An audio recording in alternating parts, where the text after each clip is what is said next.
Bonjour tout le monde, bienvenue au show Pré-investir avec Matt et JP. Aujourd'hui, on reçoit un invité, Jean-François Picard. On parle d'optimisation, mais plus précisément de conversion de chauffage. Stay tuned.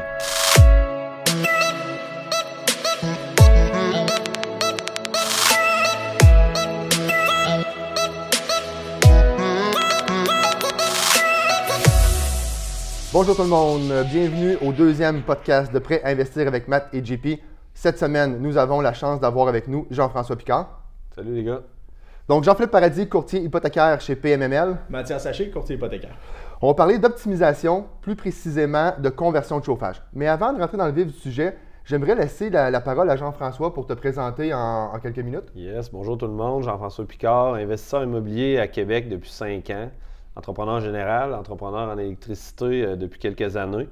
Et on se spécialise vraiment dans la conversion du système de chauffage. Super le fun à faire pour nous autres. On le fait aussi pour nos propres blocs. On a commencé à acheter des immeubles, moi et mon associé en électricité depuis 2 ans, dans l'optique de convertir. On cherche juste des immeubles à convertir.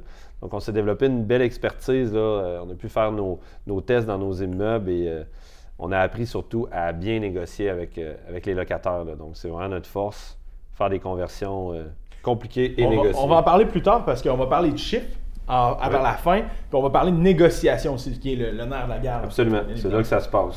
Et ce que j'aime de Jean-François, pourquoi il est là, bon, techniquement, il sait très bien faire le travail en tant qu'électricien, mais il a aussi la casquette d'investisseur immobilier. Donc, il dit ce qu'il fait. Donc, les gestes suivent ce que tu dis.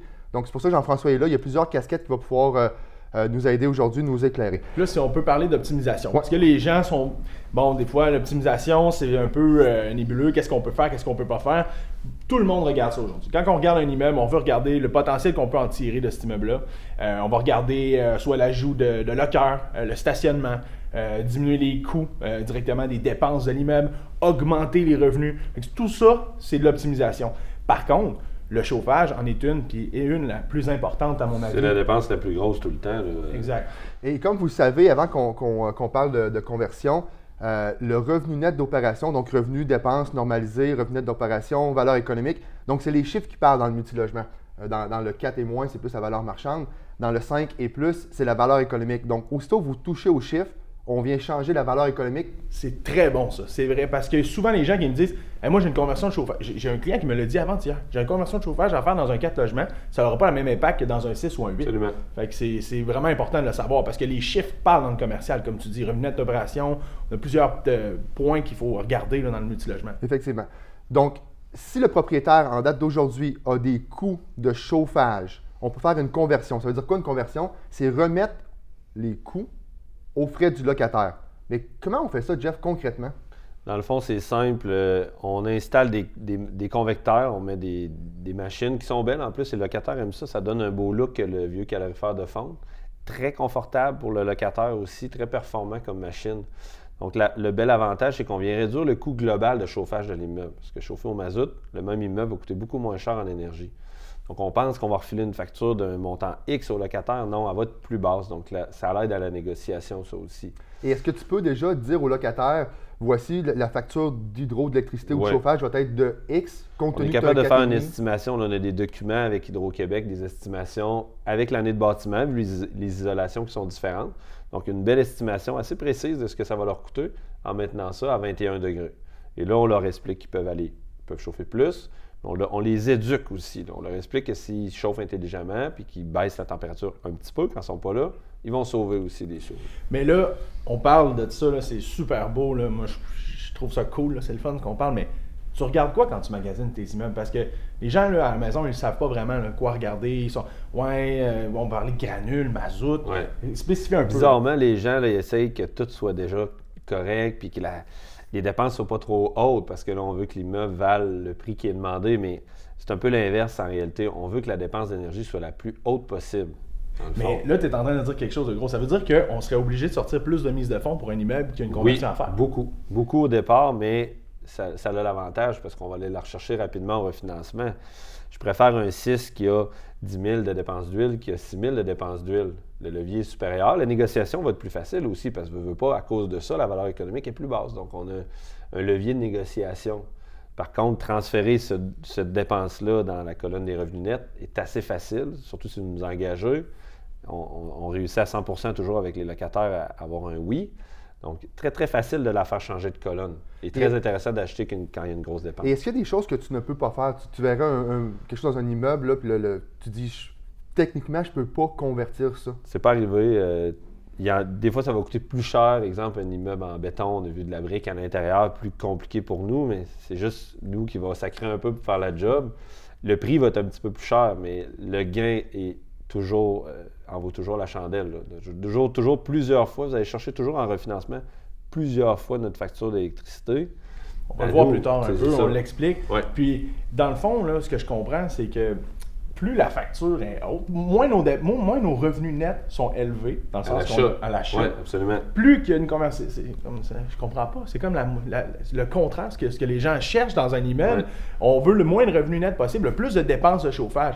Mais c'est comme on va le calculer tantôt ensemble, ça vaut vraiment la peine. Là. Vous allez voir, on sort pratiquement toutes nos billes et même plus encore. Oui, mais on est capable de la tasser vite, cette dépense-là. Je veux dire, c'est de la négociation, dans le fond. Il faut bien faire la négociation, ça se passe là. Donc, on change l'énergie de l'autre côté, c'est le fun. Et là, tu touches un bon point, Jean-François. J'ai vu ou entendu et même vu certains investisseurs, ils réduisent les frais de chauffage pour refiler la facture aux locataires. Leur négociation, c'est de dire, prends une facture d'hydro de 50$ par mois, je vais te déduire ton loyer de 50$ par mois. C'est pas bon. On s'entend que si on fait ça, tu peux rien faire tant qu'à faire ça. Tu peux rien faire parce que ton revenu d'opération va être le même, donc pas de financement possible. On va même monter le loyer, nous, quand on fait la négo. C'est ça, mais moi, je vois venir la question, les gens disent, OK, là, c'est beau, là, on prend le beurre et l'argent du beurre, mais explique-moi comment on fait ça. L'idée, c'est de le faire gagner. Souvent, on va rentrer dans un loyer où le logement est à 800, on va sortir de là avec un bail non chauffé, non éclairé, puis il va être à 8,40.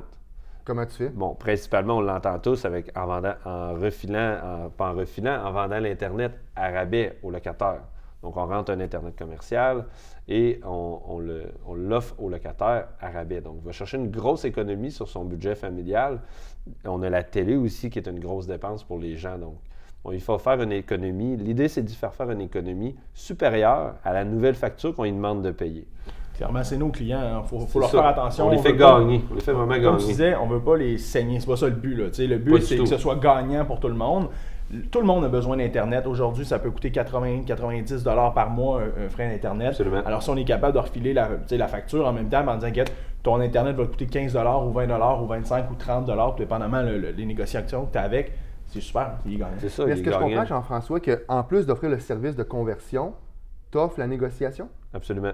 Absolument. Nous, on veut être sûr aussi que ça soit un succès pour vous puis que le refinancement fonctionne. En étant investisseur, je peux aussi vous aider à faire les calculs. Vous avez des bons gars ici pour le faire, mais sur le terrain, techniquement, après ma facture, comment il va me rester, si on peut vous aider. Mais notre force, c'est vraiment de faire la négo pour vous ou avec vous, parce que souvent, on vient d'acheter l'immeuble. C'est une belle manière d'aller rencontrer nos nouveaux locataires puis les faire gagner en plus sur leur budget. Ils vont vous aimer en tant que propriétaire, ils vont bien vous payer. Ça amène une belle roue, une belle dynamique. Et sur un 8 logements, ton taux de réussite là, de convaincre 6 sur 8, 7 sur 8, 8 sur 8, c'est de combien? C'est 100%. On garantit 100%. Que tu convaincs 8 sur 8? Absolument. Wow. Tout le temps. Wow. Donc toi, tu isoles pas les dépenses. Tu fais un budget global. Vous payez 800$ de loyer, vous payez 150 télévisions, 100 de Wi-Fi. Donc, tu fais un budget global. Et tu viens de lui dire maintenant, au lieu de payer 1100$ tout inclus, ça va être 1000. 1000, absolument. On veut qu'il reste du budget parce on s'entend là quand on va faire une conversion, on va des fois changer les fenêtres, on va réisoler, on va refaire les halls. On veut être capable ça va venir avec une augmentation à l'année d'après, on veut qu'il soit capable de la prendre, l'augmentation, puis même quand il va prendre l'augmentation, mais qu'il en reste encore dans ses poches. On est déjà en bonne position pour négocier avec lui, on est assis à la table.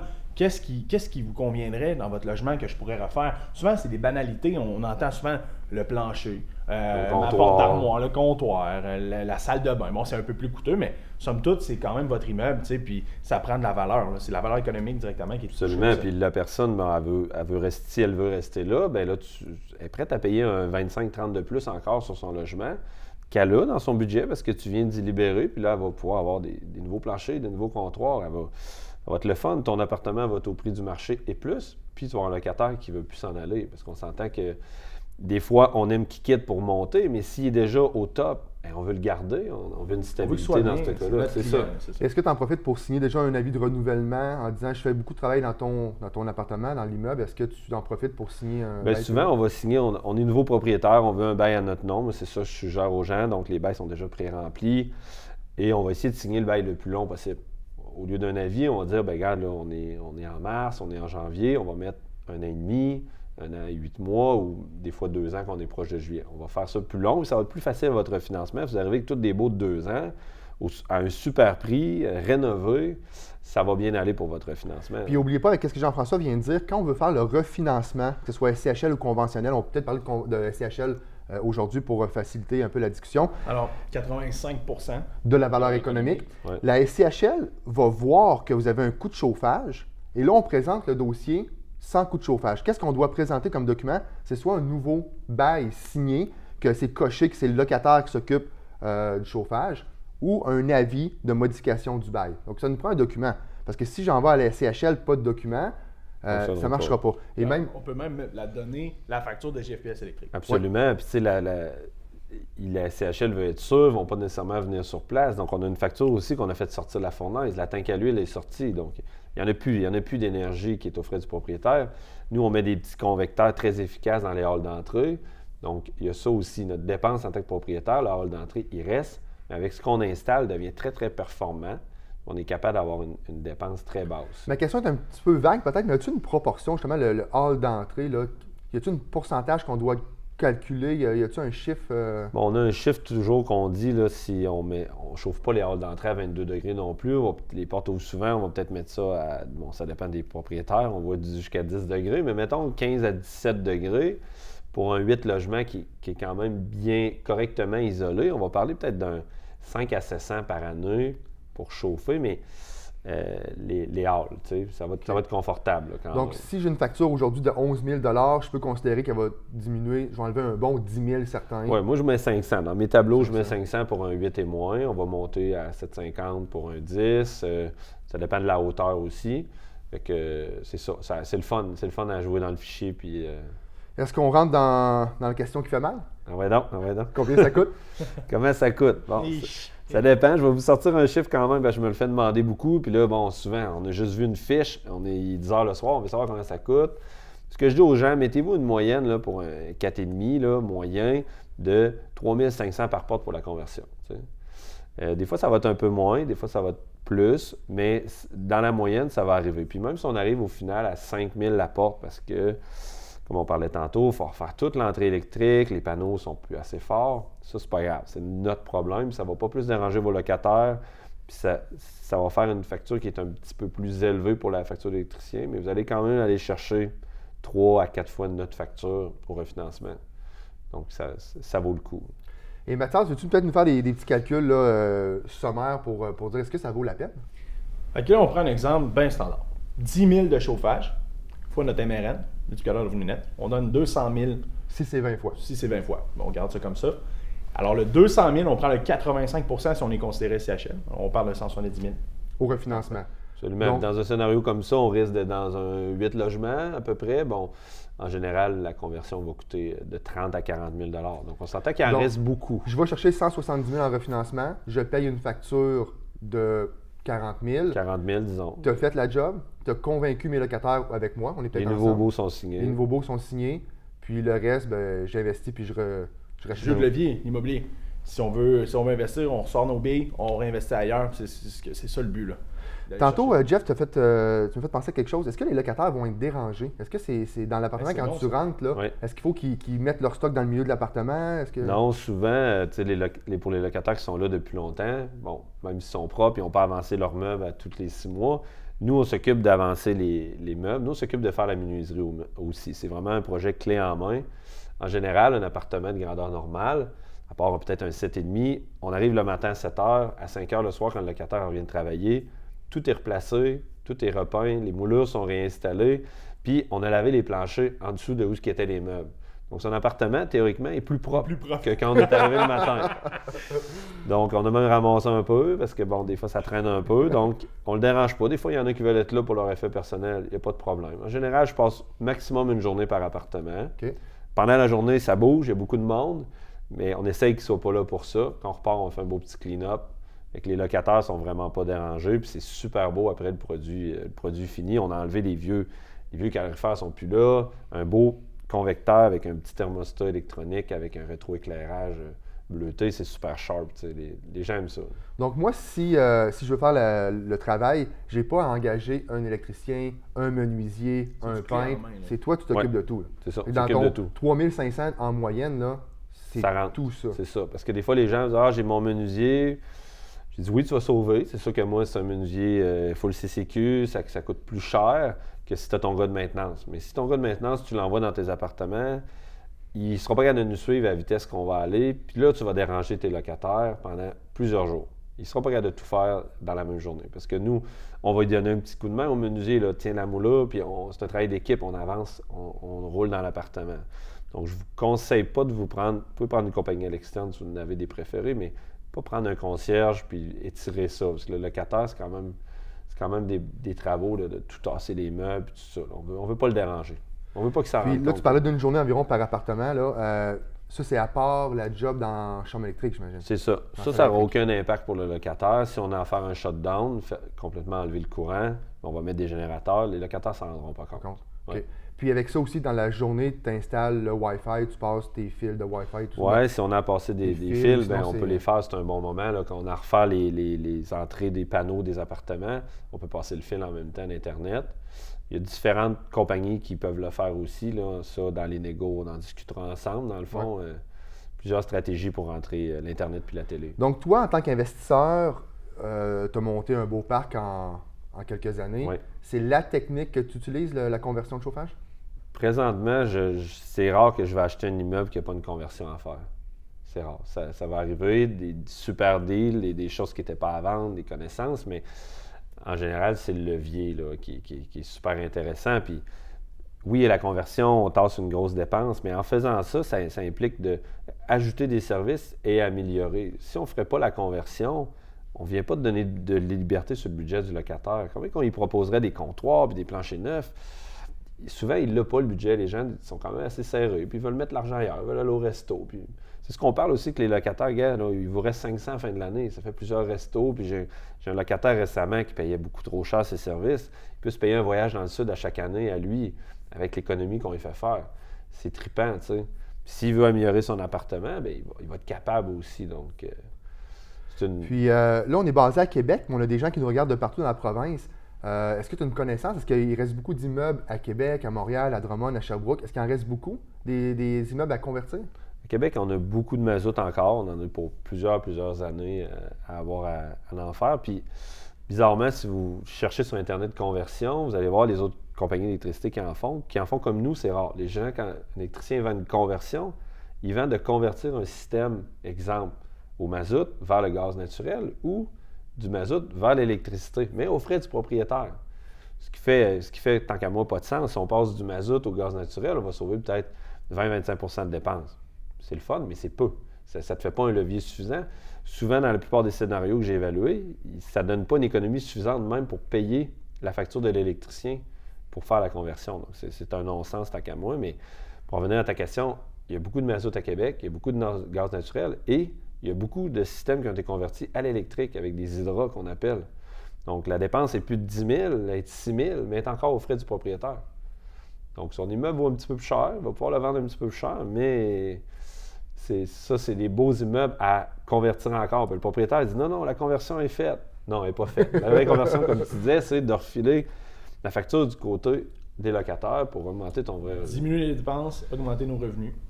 Absolument. C'est pas plus compliqué que ça. Non, la théorie est assez facile. Dans la pratique, ça ne semble pas compliqué non plus. Pour les néophytes, ça peut paraître gros de faire tout ça, mais je me rends compte que c'est pas si compliqué que ça. Puis, en conclusion, qu'est-ce qu'on pourrait rajouter? Qu'est-ce que tu aimerais dire aux gens qui nous écoutent pour conclure, parce que là, je pense que ça fait déjà un bon 15 qu'on jase, ça va vite, hein? Ouais. Qu'est-ce que tu aimerais rajouter aux gens? Est-ce que tu leur dis, fais tes analyses avant? Est-ce que, appelle-moi, on va, comme tu parlais tantôt, appelle-moi FaceTime, mettons, on va regarder ça ensemble. Comment tu procèdes? Ouais, je vous dirais, là, à la visite, là, quand vous checkez un dossier, là, vous pouvez parler avec les boys de PMML parce que vous allez avoir vraiment la vérité sur qu'est-ce que vous allez leur financer pour vrai. Là. Tout le monde fait ses petits calculs, là, mais ça prend un courtier pour être sûr de qu'est-ce qu'on va leur chercher. Puis après ça, vous m'appelez avant la visite pour dire, OK, ça a quand même un impact le prix, là, donc on veut savoir combien qu'il y a à faire. Donc moi, j'ai besoin de faire une petite vidéo FaceTime avec vous pendant que vous êtes dans la chambre mécanique. Pas besoin des appartements, j'ai pas besoin de voir les appartements, c'est vraiment côté mécanique du bâtiment. Donc, on fait ça ensemble, puis là souvent, je vous rassure que les locataires vont dire oui, parce que là, vous dites, il y a des locataires à problème, il y a des personnes âgées, là, je vous rassure, puis je vous mets en confiance, parce que souvent, ça nous fait peur. On voit une grosse dépense, puis là, le propriétaire, il dit non, c'est impossible, ou il dit la conversion est déjà faite, tu dis, ça marche pas, non, tu sais. Il faut parler avec des professionnels pour bien s'aligner dans notre deal. On avait fait déjà une vidéo sur l'optimisation, puis c'était important de dire, avant d'embarquer dans un projet, on calcule toujours où on va être dans 1 an, 2 ans, 3 ans. Absolument. On ne veut pas rentrer dans une porte fermée et dire « Oh boy, je ne ressors pas autant que je pensais ». C'est important de faire l'analyse avant, comme Jeff disait. Par la suite, on parle à un professionnel, on regarde ça, puis on passe à l'action. Si c'est important, on passe à l'action. Faites des offres. Faites des offres. Donc, quand on sait combien ça coûte de mise de fonds, combien ça coûte la transformation, combien on en retire après, c'est plus si compliqué, ça reste des mathématiques du secondaire. Après ça, on additionne des chiffres, puis on se fait des chiffres. Donc, laissez les calculs plus compliqués entre nos mains. Après ça, les conclusions, vous pouvez les tirer avec toutes les connaissances que vous avez. Yes. Merci beaucoup d'avoir écouté ce show-là. Merci. Laissez des commentaires en dessous de la vidéo. Parce qu'on veut savoir si vous avez d'autres questions. Peut-être qu'on pourra réinviter Jeff si jamais on a plus de questions, tout ça. Ouais. Fait que laissez ça. Puis stay tuned prochain, on reçoit un autre invité, je pense, JP? Oui, avant Noël, on devrait recevoir un autre invité. Super, excellent. Bonne journée à tous. Merci.